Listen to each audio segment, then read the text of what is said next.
This one is called Celibates, and I particularly treasure those poems that I wrote when I really ought to have been doing something else. I started to write it when I was supposed to be invigilating an examination in Trinity, and I was walking up and down and putting the words together in my head. It's written in a syllabic meter. There's syllable counting. So that made it easier to write it in my head. So that's the first point about it. It's about hermits. And I was thinking, of course, of the early Irish hermits who wrote beautiful nature poetry in the margins of their manuscripts.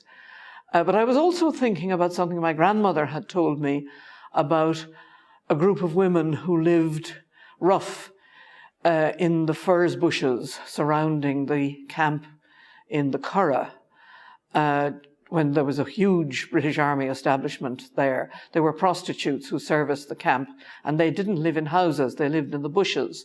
And people would actually go to see them. They were one of the sights of County Kildare. And of course, then the British Army departed. There was a much smaller Irish army. There were attempts to, as it were, rehabilitate these women, but they didn't have any skills for living in houses.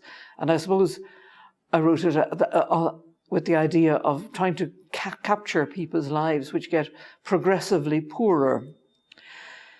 The other thing I suppose to be said about this poem is that I wrote it at a time when I'd never been to America. And so I think I really thought that the world, I knew on the map that America was there, but I really thought that the end of the world was the Atlantic. That's what I felt. When it was read in America, and this is true actually of two poems of mine, the number of readers actually thought that it was about hermit crabs. I have never understood this, but I feel it should be recorded. So the poem is called Celibates.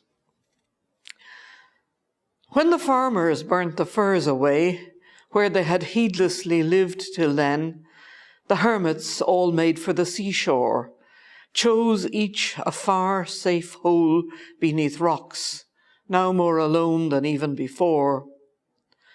Nights darker than thickest hawthorn shade, the March wind blew in cold off the sea. They never again saw a sunrise, but watched the long sands glitter westwards. Their bells cracked, their singing grew harsher. In August, a bee strayed overboard down the high cliff, hummed along the strand. 3 hermits saw him on that long coast.